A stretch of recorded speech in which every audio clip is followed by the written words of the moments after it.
I'm really pleased to welcome Cassio Johnson, aka Krept, to the podcast. My dad going jail really was like the kind of eye-opener where I was like, I don't want to end up going jail. I always tried to, keep myself occupied doing things, and, music was one of those things. She had a brain hemorrhage, and I remember the day as well, like, that it happened. And, like, it always made me feel like I had a timer with my mum. I'm going to 100% make this woman proud if it's the last thing that I do. Oh my God, I've literally got a child. Like, I have to go hard. It's just been the best thing ever, the best, journey I've ever been on. When we split, obviously it was hard. One promise that we made is that we'll always put our child first before any decision that we make.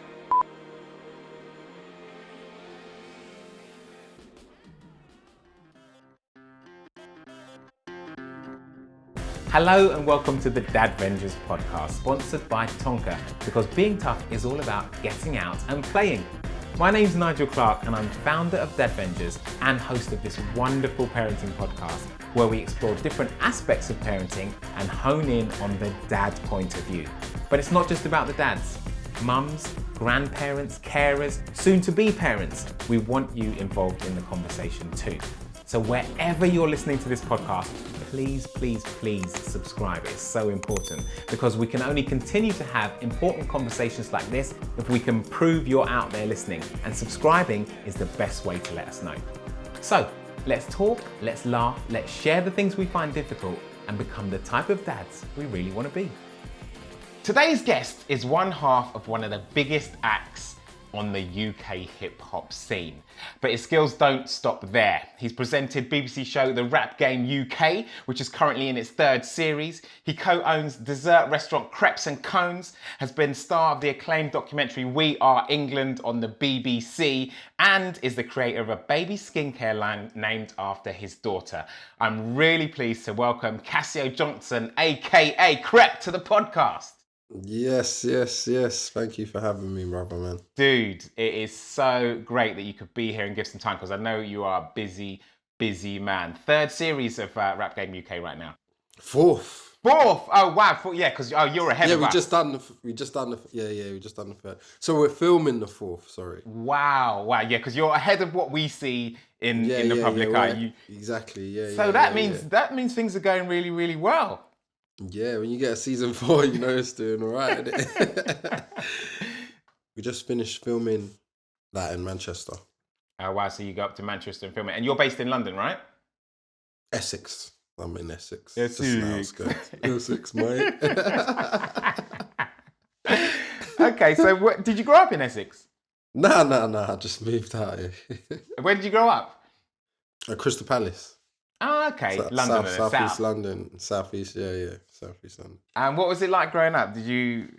What was your family like? What was your setup? So, it was from what I can remember, like the youngest I can remember, but it was always me, my big brother, who's 5 years older than me, and my mum. My mum was a single mum for a while, and then she got married. And then it was my mum, my stepdad, my brother, and a lot of the time my stepdad's children was around and stayed around majority of the time as well. So that became our new dynamic. And then they had a child, which was my little sister. So my mum, my stepdad. So yeah, my dad's and my mum has never been together for as long as I can remember. All right. So before you even have any true proper memories, your mum was already split from your dad. And yeah. Did you see him much? Yeah, I did. I did when I was younger. I did see him. We became closer more in more of the last few years than we was when I was younger, because there was a period that he went to jail for 5 years for my main childhood. So he probably wasn't around. But before that, I did have a good relationship with him. And then when he went jail, I think we started to communicate a bit more when he actually went to jail, actually. And then when he came out of jail, we became a lot closer. So what age, can you remember what ages he went to jail? What age you were? Roughly. um, I remember it was throughout school, and it was for like 5 years. So I'd probably say from I was about 11 to Okay. 16, Yeah, 11 yeah, to yeah. 16, around that age. The reason I ask is because on a podcast before we had Harry Gregory. I don't know if you know the comedian White Yardie.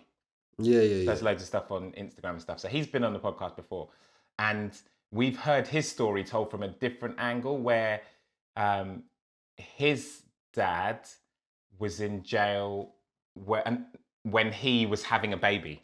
So Harry was having his little one, Yeah. and his dad had been in jail, and then Harry had been to jail, and he didn't want his child to see him in jail, so he kind of changed his whole trajectory and his whole career. So it's interesting to see things from a different point of view, where you're the child whose father was in jail and how that may have like affected you in life. Do you think it it may it, it did affect you? Do you think it made you more, gave you more drive to not end up in jail? Do you think it made you think about those things? Yeah, like when my dad went to jail, it definitely um kind of reiterated to me that, you know, that's something I need to stay out of jail. And especially when I was young, where I grew up, it was like rough. We had like, you know, grew up in that lifestyle of gangs and this, that, and the fourth. And, you know, a lot of my friends was going to jail, and loads of crazy stuff was happening. And my dad going to jail really was like the kind of eye opener where I was like, I don't want to end up going to jail. And seeing my friends go to jail, and I was just like, yeah. And it was always on my mind to be like, I'm steering clear from this thing called jail. And I always tried to, you know, keep myself occupied doing things. And, you know, music was one of those things that I was always like, I want to focus on, you know, do music. I love doing music.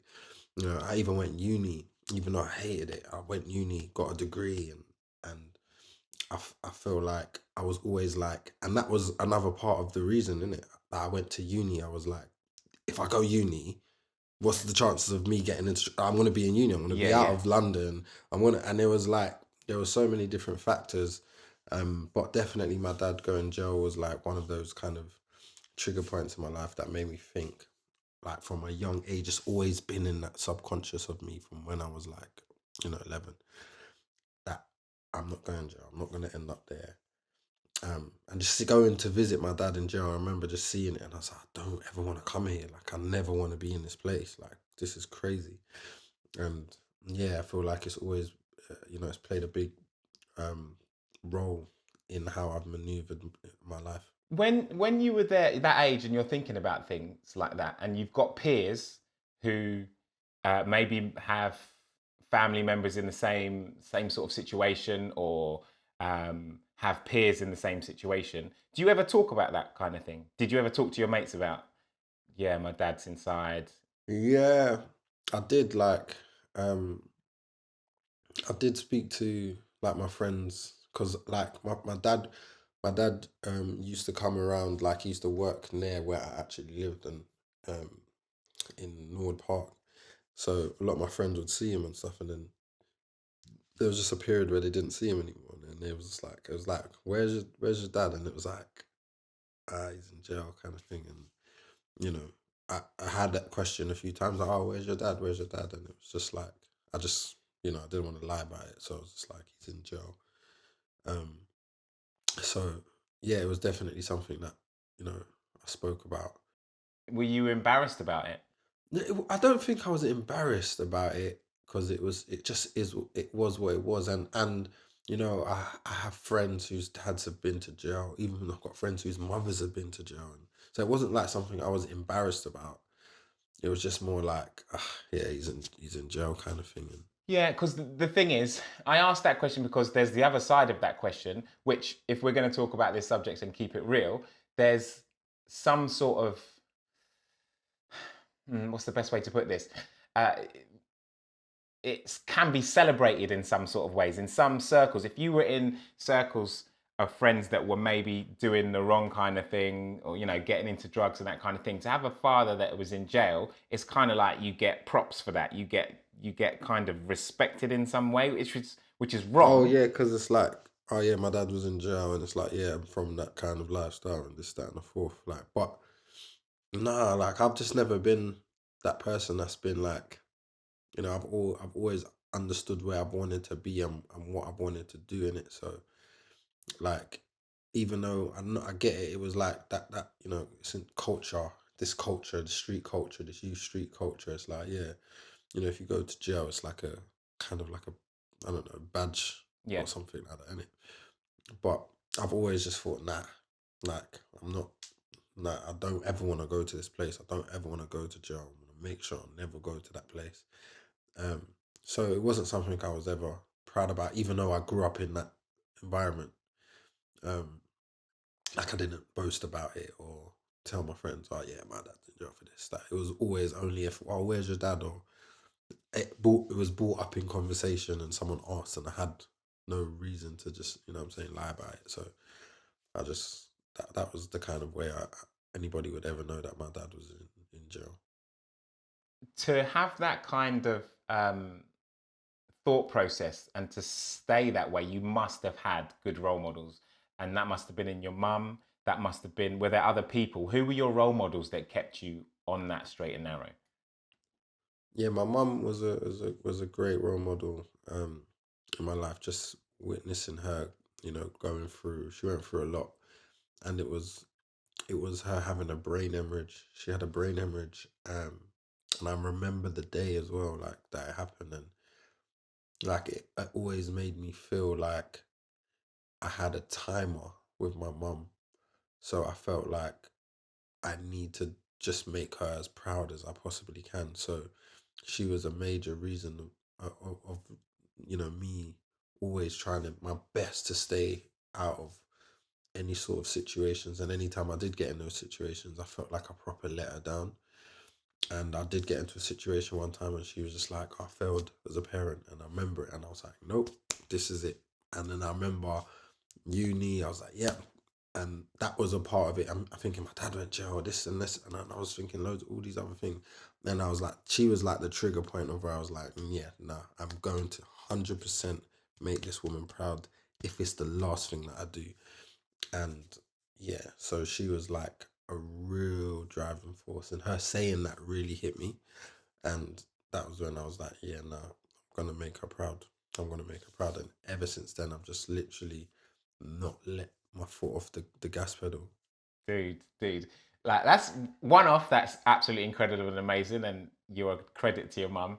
Secondly, I was talking to Patrick Hutchinson, the guy who lifted the Black Lives Matter protester out of Oh the yeah. yeah. So I was talking to him, and we were both actually listening to the Will Smith book.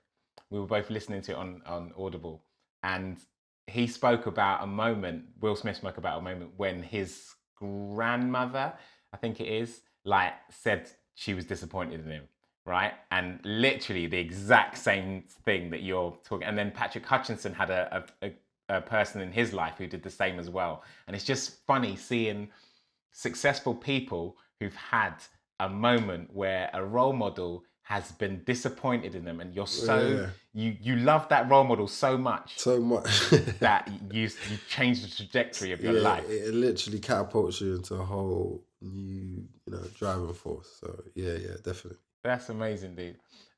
So that's an amazing female role model. With your dad incarcerated, it must have been more difficult to have positive male role models. I know you got a stepdad later on. Was he a positive role model? Who were your positive male role models moving forward? Yeah, my stepdad he was just such a calm, relaxed guy. So he was just like a good person, and he made my mum happy, and that was the main thing. But my actual main role model was my uncle, which was Cadet, who's my cousin who passed away, his dad. But my uncle passed away like literally 2 weeks ago. But he was like the main role model in my life in terms of like he just was such a family, like the spine of the family. Like he was he would make sure everyone was good, make sure everything's okay, make sure everything's in check, and make sure we all got round at the weekends or Sundays or this, that. And he was just like, he had an amazing job, he had properties, he had this, and he was just like, that man that was just like, nah, he's the guy. And then like, I noticed all the women loved him. Like, I just was like, nah, this is the guy. You're the guy, bro. Like, nah, you're the guy. He was too slick. He was just one of them cool, slick people. Do you know what I mean? And he was like my proper role model, man. Like, for sure. Did you say he recently passed away? Yeah, he recently passed I'm away. so sorry about that. And he was the father of Cadet, who also passed away not long ago. That Yeah. such a family tragedy to happen. It must be so hard for you and your mum and all the people in there. Yeah, like, it was probably been like the hardest couple weeks. Like, losing Cadet, he was my closest cousin. Like, me and him was like literally like, you know, left and right. Like, and losing him was like that was one thing. And it's crazy because my uncle passed from cancer. He had a brain tumor. And when he found out that he had a brain tumor, Cadet was alive. And he sat us all down and was like, look, I've just, been diagnosed with cancer. I've got a brain tumor. And they said they can't treat it. I don't know how long I've got.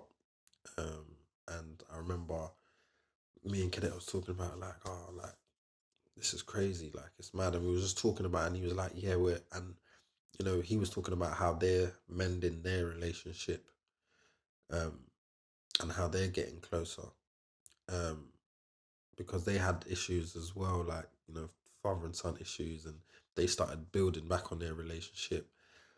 And then we was talking about that, and then not long after, Cadet literally passed away in a car accident. And then it was like, so in the back of our mind, it was like, we know we've lost Blaine, but we also know we're losing my uncle as well because he's got a brain tumor. So And the it thing is, in a was like, situation like that, you were all probably focused on your uncle. literally, You, that's what I mean. Like, we was all thinking like, oh, like, we got to make sure we, have the best moments with our uncle right now. And like, it's all about him. And then that just diverted to Blaine when he passed away. And it was just like, what the hell is going on right now? Like, so yeah, it was so difficult, and that was like the first time I ever seen my uncle emotionally cry. Like, he was that cool. Like, he didn't cry over nothing, and that was the first time. Even when we lost our granddad, he was so composed about it, and like, he's holding up my dad, who was really emotional, and this, that, and the fourth. But this time, it was like the first time I've actually seen him break down, and then you know, it was just like, in my head, the back of my head, I was like, I know I'm gonna go through this again, and I don't know when. It's gonna be any moment now, kind of thing. And they gave him 3 months, and he lived for 3 years. So it was, a blessing that we even had him for that, much time. But yeah, in the past month, it really got bad, and yeah, we lost him 2 weeks ago. Um, and yeah, and then, like, it was weird because him and Blaine Cadet lived together. So when we was all there at the house, it was like both of their rooms are like back to back. So I don't know if you can imagine, but like, imagine just being there and just thinking that they're both gone, like both of them, like no one's gonna be here. And it was just like, it was so emotional. Like, it is so emotional. It's still like, the funeral's not yet, but we're still going through a lot right now. And yeah, man, and he was like my proper role model. Like, I would go to him for advice on stuff, on business and stuff like that. He was just that person, you know what I mean? And yeah, man, it was a massive loss for me and our family. dude, thank you so much for being open and talking about something like that, because it's so raw and fresh for you now that it can't be easy. But believe me, in the amount that I appreciate it, because there will be someone out there that will listen to this one day and hearing you talk openly about it, it will help them. It will help them get to a better place. I And hope so. one thing that you just mentioned about your uncle breaking down and crying, and don't take this what I'm going to say in the wrong way. I'm so glad that you got to see him be emotional and see that softer side to him, because the history of the way men have been depicted and meant to depict themselves as I'm the strongest, I'm the this and Yeah, that, I don't cry ever, and all of that. It's wrong. It's unhealthy in a way, and we need to be able to cry in front of our family, cry in front of our friends, show when we feel emotion. So I'm really glad that you got to see it, and the way you spoke about it and the way it has affected you shows me that hopefully one day you'll be successful, you'll do this, you'll do that, but you won't be afraid to cry if you need to, and break down and show that. no, definitely. So you had great role models. What sort of weight do you think, if any, has been put on your shoulder losing two great men from your family? And A being, lot, and man. also being in the position you are, because you're probably, in your family, a lot of people look up to you because you're in the public eye, you're successful, Yeah, you're this, you're that, you've got businesses. yeah, yeah, yeah. No, definitely. It's a lot of pressure because they were two people that a lot of people went to for a lot of things, whether it's advice, help, whatever it was. So for them to be gone, it's like I'm now one of those leading people in the family that people are going to be leaning onto for advice, help, or this, that, and the fourth. So there is a lot of pressure for that, and that's just one side of your family when you've got a whole nother side of your family as well. Um, who you're that same person in that family as well. Like, do you know what I mean? And so yeah, no, it does get you know, like I do think about it. Like I'm thinking, wow, this is actually a lot, and I just hope I can deal with it in the best way I possibly can. Do you know what I mean? So yeah, Yeah, never be afraid to ask for help. It's a position to be in, and I'm sure a lot of people will look up to you, and you'll handle it well. The way you hold yourself, the way you talk about things, I think you'll be fine. You'll be thank you, absolutely man. fine. Did you always want to be a dad? Yeah, definitely. Always wanted to be a dad. What, from young teenager age, you were like, yeah, one day. Yeah, but you know what? I always wanted to have a son, Oh and wow. then when I had a girl, it changed. I don't want a son anymore. I just want girls for the rest of my life. Did you find out beforehand what sex your baby was going to be?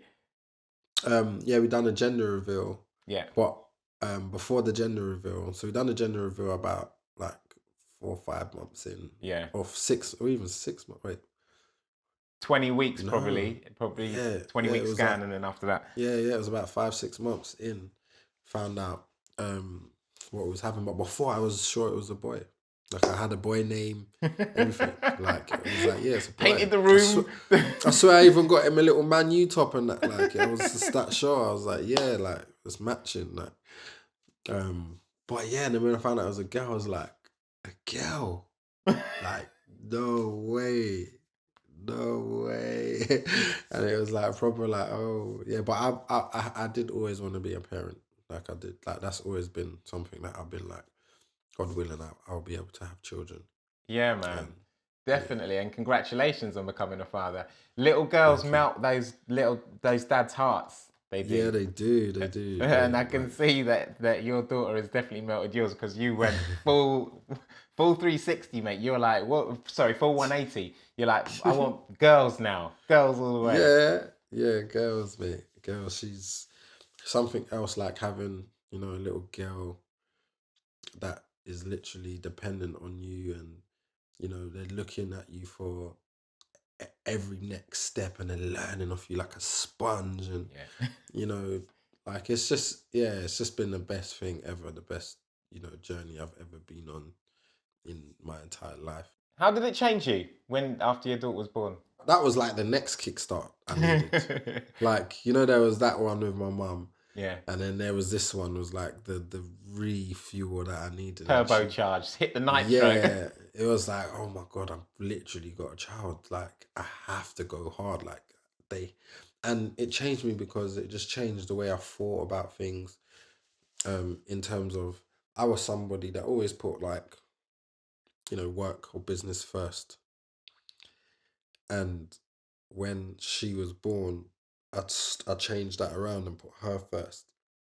And then I put everything around her. And then that made me realize that I should have been doing that this whole time with everyone, with my family and friends and people that I love. And it made me realize that, you know, instead of chasing work, by the time you get to where you want to get to, you're not going to have anyone to share the everything with anyway, because you've lost all those memories that you should have been taking while you was chasing it.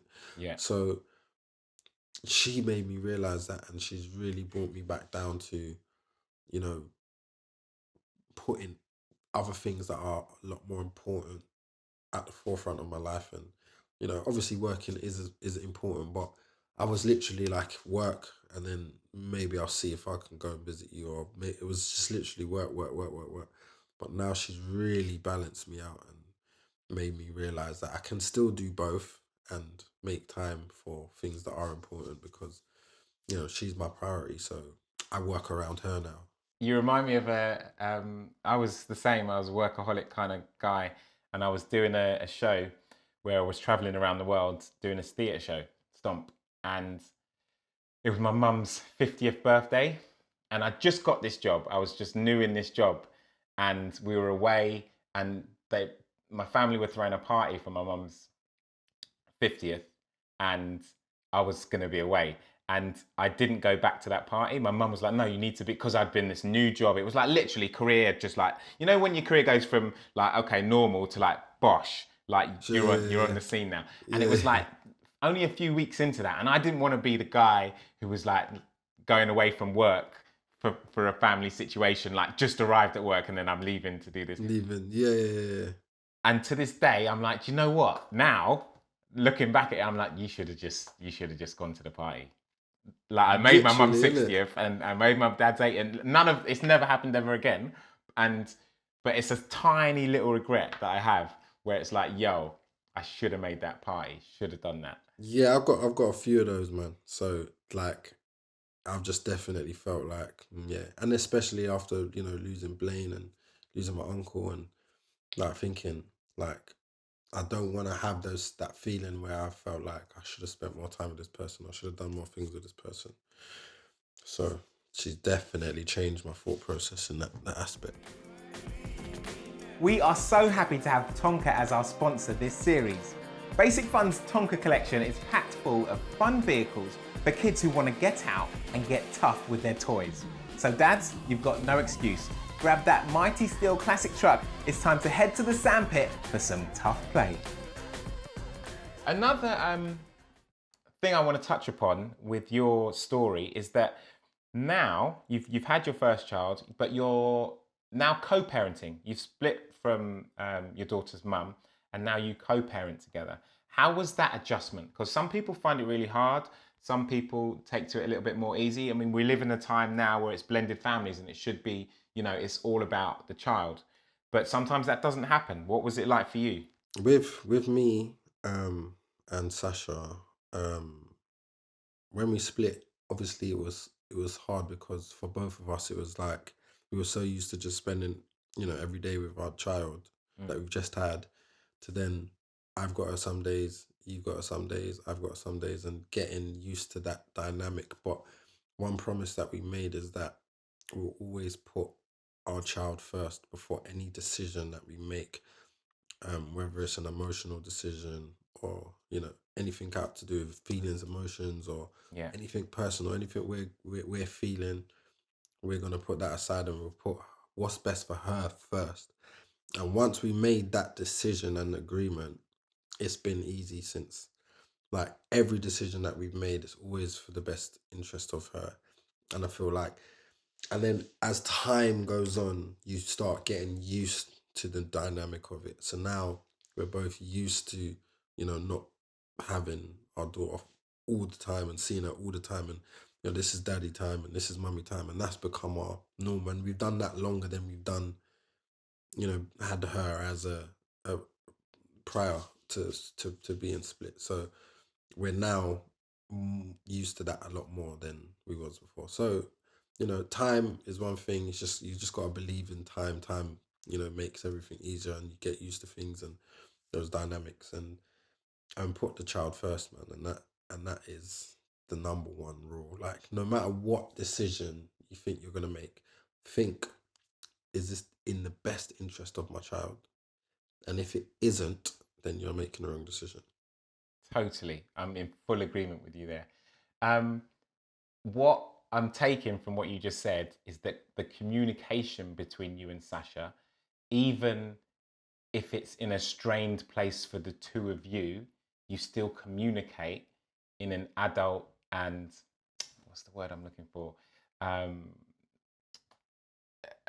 a mature way. Yes. You communicate Definitely. in a mature, would you say that? Yeah. No, definitely, man.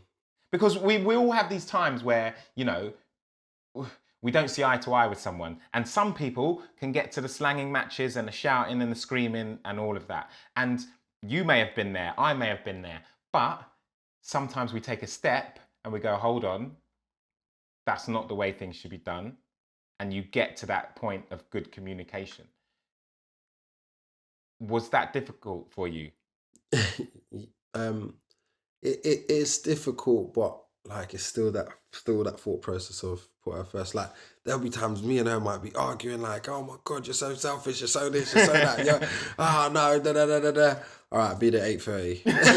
And it's like we just like, and that's the dynamic, isn't it? Like no matter if we have arguments or whatever we're having issues about, it's like I'll be there to pick up Nala 8:30. All right, cool, see you then. And then it's just like Nala comes first, you know what I mean? So it's like it doesn't matter what's happening. Yeah. It doesn't matter if we're arguing, we're friends and we're cool. Like it's always her first, and a lot of people put their emotions first, and then they do things and try to be spiteful to one another, and then it affects the child because the child might not get to see their mum or get to see the dad because somebody wants to, just use that. And there's those situations, and I think that's the worst thing to do. Like I can't stand those situations. Like it proper infuriates me when people use kids, As tools. as tools for their emotional feelings. I can't stand it, and I just feel like I just never ever gonna do that. Good for you, man. Good for you. So, do you and Sasha ever worry about Nala growing up in this country? I mean, you did a documentary when you were making the England Euro songs and stuff about Englishness and things like that. You have a black child who is living in the UK. Is that a worry for you?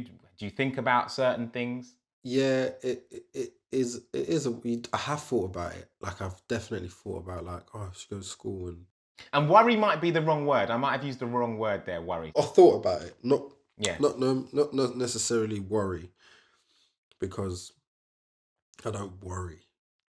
You're like me. Yeah, I'm not worrying about nothing because it's my child, and you know what I mean, bruv. But obviously, you do think about it. You do think about it, like in terms of like just even her feelings, and like if she goes to school and imagine she's like one of few, sorry, black kids there, and how comfortable she might feel and how they will treat her. And I do think about that, and I, you know what it is. I just hope that this new generation are just much better than the generation we're used to, and that's all I hope and pray for, man. Um, I know there's some places still that are just still in their ways, but I feel like where we are in London, and like I feel like we're as multicultural as it gets, man. So I feel like I'm hoping she'll be all right, you know. Yeah, Um, yeah. and if she's not, then we've got to have a word with a few parents, you know what I mean? Yeah. Definitely. Call me up. I'll be there. I'll be there. I'll have a word with. I know a couple parents, and a couple parents know me, so we'll have a word together. They Definitely definitely know you, mate. um, I spoke just then about the documentary that you did. Um, was there any points when you were making that where, you've grown up, you know what the country's like, where it even then opened your eyes to like, whoa, hold on. Yeah. Too many times, man. I had a lot of the time, when we was young, just the police stereotype was one of the main ones. Um, but like I've had like loads of experiences where like this one time I'll never forget. I had a Bentley, yeah, and I was in Chiswick, and I parked my car, went ordered food, and then but the shop was baking hot, so I went back outside and I was just chilling outside, leaning on my car, waiting for my food. In it, they said it would be like 10 minutes or whatever, so I'm just Woo, chilling, leaning woo, on. woo. No, it wasn't even that. I was leaning on my car, chilling, leaning on my car, and then a lady came up to me and she was like, "What are you doing on that car? You shouldn't be on that car. Move from the car. I'm calling the police. You shouldn't be here. That's other people's properties." And I was just looking at her like, is this woman for real? Like she can't even comprehend The that fact. that is my car. Like she does. There was no way. No way. There's no way. Get off the car. This is a residential level. It's our area and da da da da da da. I didn't even say nothing. I just took my keys out. I went beep beep and went and sat in my car. If you ever saw, like, if you could ever see her face, yeah, you would pay money to have seen her face. Like, she felt so stupid. But I was just like, it was just stuff like that, and I've still been in shops now where I'm walking around and the security's following me, and I'm just like, Dude. mate, seriously, Yeah. like, you get me? And When they yeah, take that little like, side step so they can see down the aisle. yeah, and I'm just like, there's So, no way I'm being followed in a shop in 2022, bruv. yeah. Like, what is going on? Like, do you get what I'm trying to say? And you still, um, you still do, experience stuff like that, which is still kind of disappointing, and that we have these stereotypes, but um, yeah, it's weird. I feel like we've been, I don't know. It's just like, I don't know if they've just been conditioned to be this way with us, and I don't know.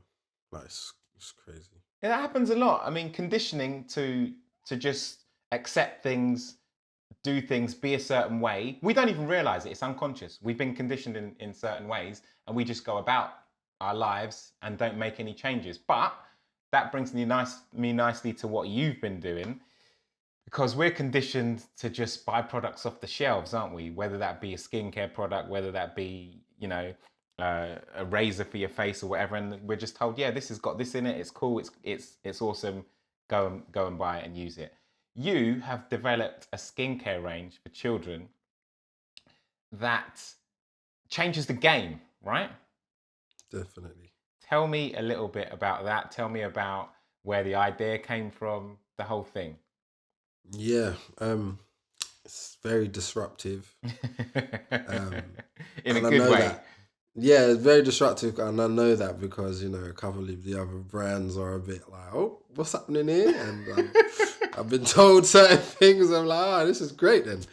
But this is what we came here to do. But you know, it's called Nala's Baby. It's named after our daughter Nala. Um, it came from when Sasha was pregnant. So it happened really organically and naturally, no pun intended.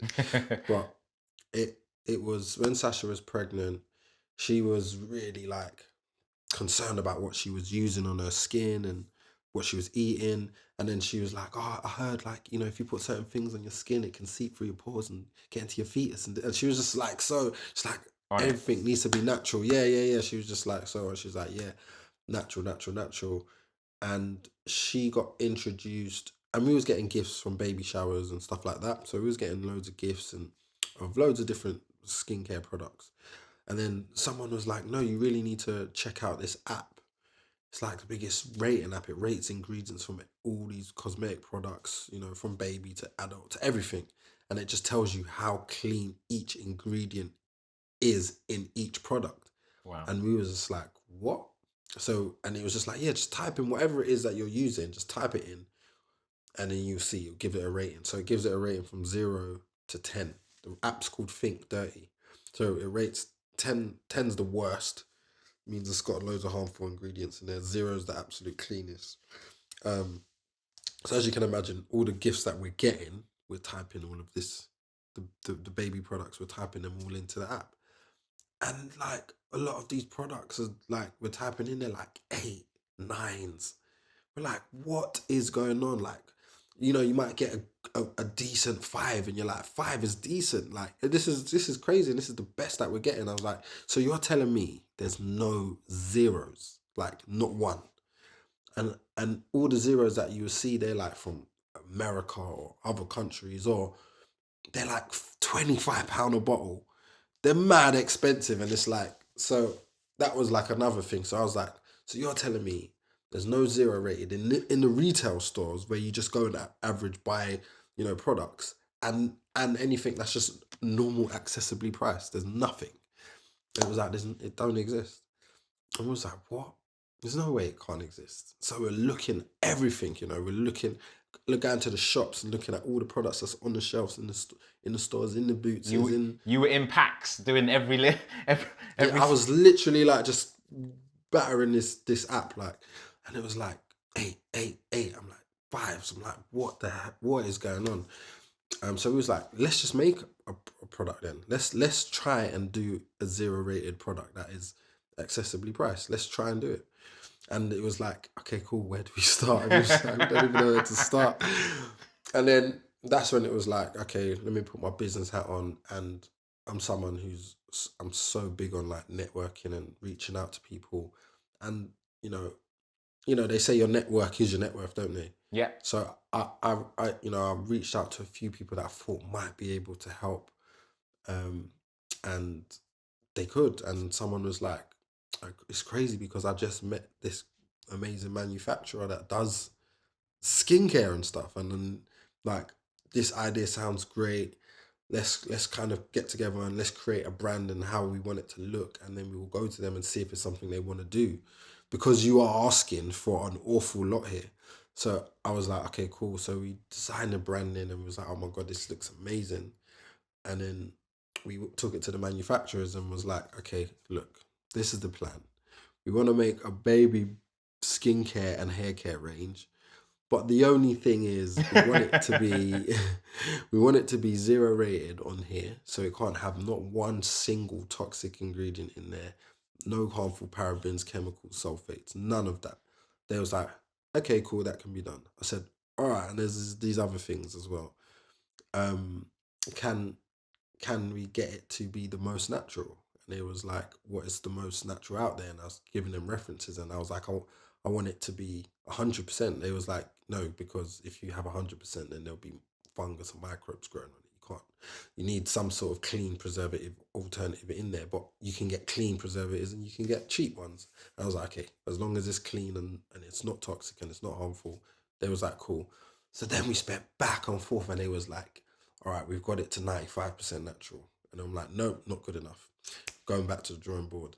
And then they're coming back and they're like, look, you know, there's things like foaming agents that we need to make it foam. And I'm like, give me a sec, gone back, said, hey guys, I found this Quillegia plant. This is a foaming agent, natural. And it was like, oh, okay, cool. So we're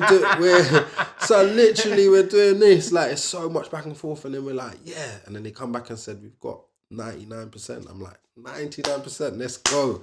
I was like, yes, let's go. Like, we got it. And it was like that. And then it was like, okay, but I'm still not done.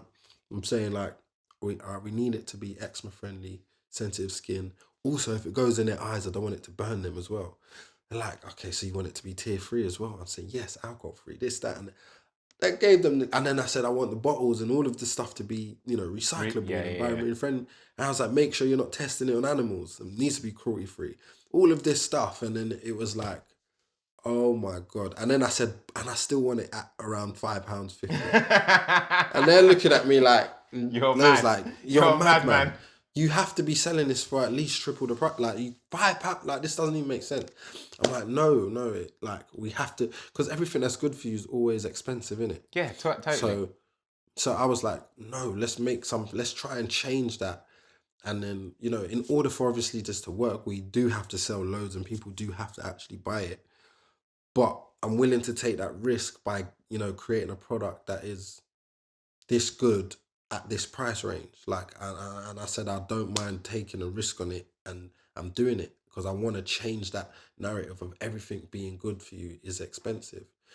So it took us a year and a half of back and forth just to get this product and formulate. But it was in lockdown, so that year and a half in the real world, that 1 year and a half in the real world is probably like 4 years. Yeah. Because we had all the time in the world, was in our house every single day, able to do all the research every day just from home. So, it's crazy that it happened in lockdown, because I don't think I would have been able to do it if it wasn't in lockdown, because the amount of research and energy that has to go into making a product at this scale is a lot of time. So, a year and a half in lockdown, and we finally got there. And then it was even so deep that we was like, we when we obviously presented our ingredients and our stuff and everything to Think Dirty, they came back and gave us a 2. I was like, we're not a 0. I was like, wait, nah. I was like, nah.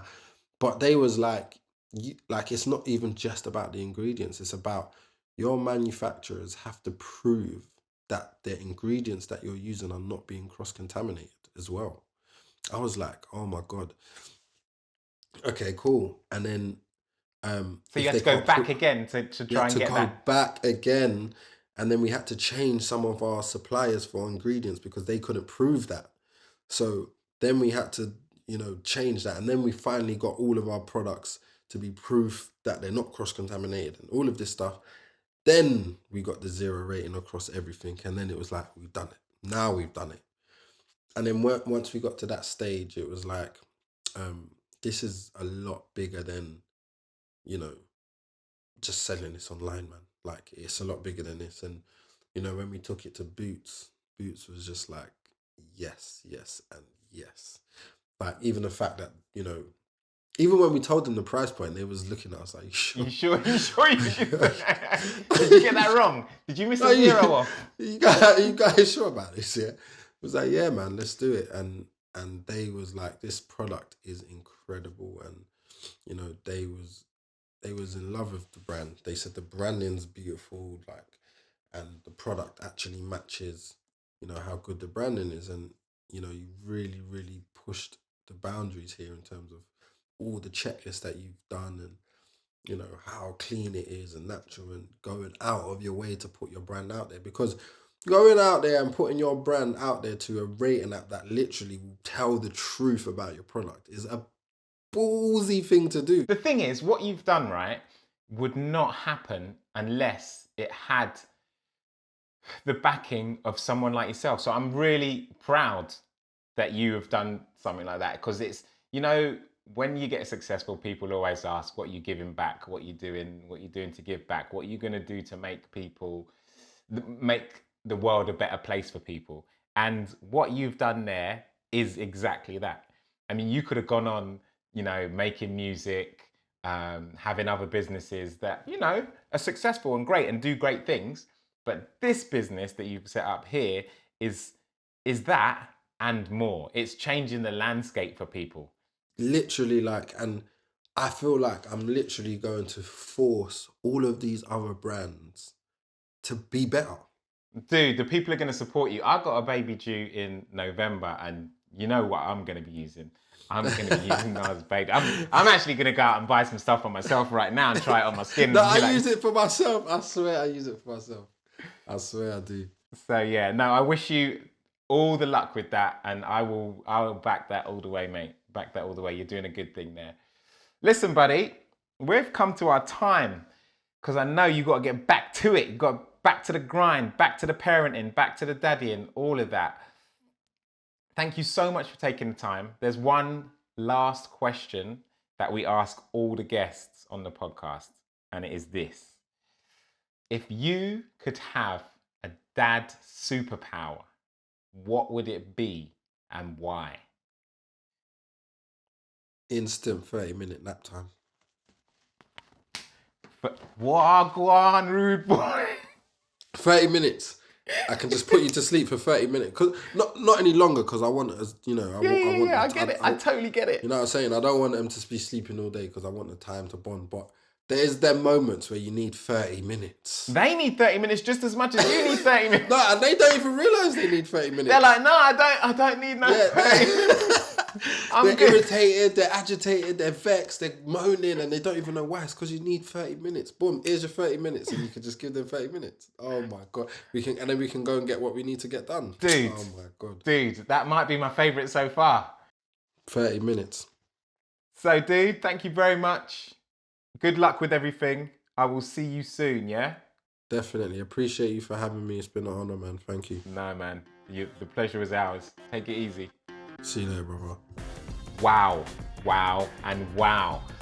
What a man, what a father. Has made a successful career and is now giving back not only to his own child, but like to children all over the country by developing a brand that is pushing the boundaries to where they should be. Absolutely inspirational. So there you go, another episode done. But what did you think of it? We would love to know. Leave us a review or a comment on Apple Podcasts or on social media about this episode or the series as a whole. And don't forget, if you want to be first to hear brand new episodes, make sure you subscribe via your preferred podcast platform. To find out more about Dadvengers, make sure you head to our website, dadvengers.com, where there is information about our live chats, our dad walks, our blog posts, and more. We'll see you soon.